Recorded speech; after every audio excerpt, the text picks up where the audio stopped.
Doutor, falando em Parkinson, uma pessoa jovem pode ter Parkinson e quais são os sinais de alerta? Pode. Vamos falar assim, qualquer pessoa pode ter Parkinson. No jovem, naturalmente, é menos comum do que no idoso. A gente considera abaixo de 50 anos o Parkinson precoce. Tem até o Parkinson juvenil abaixo dos 20 anos.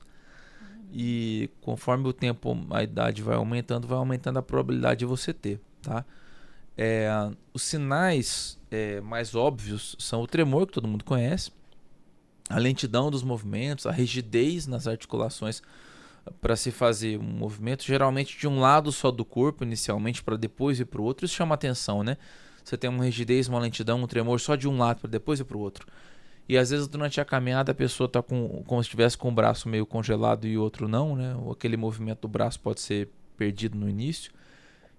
Tem sintomas que a gente chama de não motores, que podem até vir antes dos sintomas motores. Motor é de movimento. Então você pode ter perda de olfato, você pode ter um intestino preso, você pode ter pesadelos com gritaria à noite.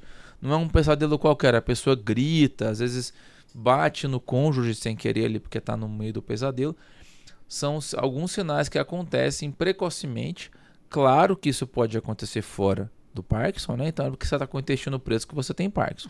Mas quando você pergunta para quem já tem um diagnóstico, você verifica que muita gente teve esses sinais até antes dos sintomas motores. Outro sintoma interessante é que você pode ter uma depressão como um sintoma pré-motor do Parkinson, antes do sintoma motor. Olha só, gente. Que louco, tem muita coisa, hein? Isso porque o que faz o movimento do Parkinson estar prejudicado, uma das coisas é a falta de dopamina. E a dopamina também tem a ver com a motivação, que tem a ver com depressão. Então, é uma depressão mais por falta de motivação, às vezes falta de sentir ânimo para fazer as coisas. Então, até o tratamento para a depressão do Parkinson tem as suas peculiaridades em relação à depressão fora do Parkinson. Então, se a gente for analisar, falando de Parkinson, né, que você está levantando aqui, é uma ramificação, né? Então, tem vários, vamos dizer, vários tipos de Parkinsons, né? Sim, tem um leque de sintomas. Sim. Não quer dizer que você vai ter todos, né? Se você tem Parkinson, cada pessoa vai ter uma parte desse leque. E você pode olhar para pessoas com o mesmo diagnóstico, mas com sintomas tão diferentes que para o leigo nem parece que é a mesma coisa. Então não dá pra gente entrar nessa questão, o que é Parkinson, né? Porque se a gente for analisar, tem vários tipos. Tem vários tipos. Então vamos partir de uma pessoa que precoce.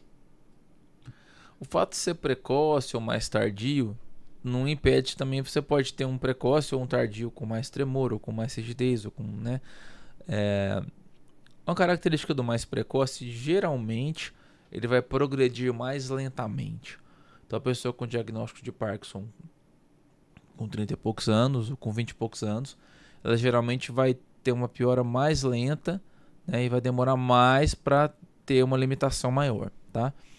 É uma característica, não é sempre verdade, mas é uma característica. Agora, você pode, não é em relação ao tipo de sintoma que vai variar tanto pelas idades, tá?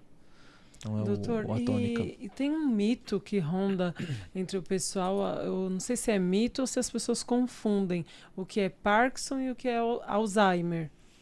São duas doenças neurológicas com nome complicado, né? Então, gera essa sensação. Mas elas são de categorias diferentes, né? O Parkinson é uma doença do movimento, por mais que possa ter alteração da parte mental no momento mais avançado, a doença para algumas pessoas, enquanto que o Alzheimer é uma doença mais voltada para a cognição, para a memória, para execução de algumas tarefas mentais, né?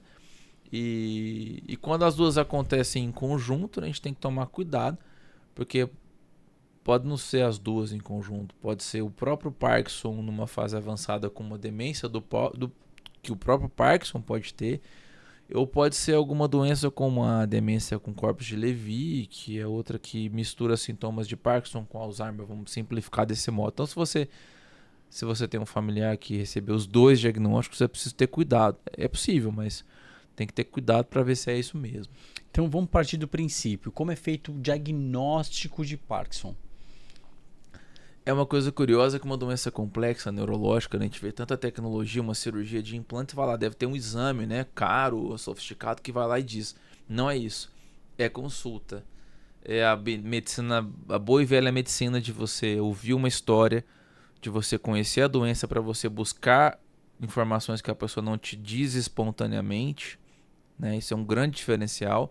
Você saber fazer o exame, mesmo o exame por vídeo hoje, que é uma coisa cada vez mais comum na telemedicina, né? Hoje a gente faz isso bastante, mas é preciso um exame físico por vídeo presencial cuidadoso, e é preciso também tempo. Tem algumas doenças muito parecidas com o Parkinson, em que você não consegue distinguir entre elas no início. Você tem que suspeitar, acompanhar aquele tratamento e o tempo que vai dizer qual delas que é. Isso não é porque o médico é ruim, é porque a doença é assim e não tem um exame que antecipe isso.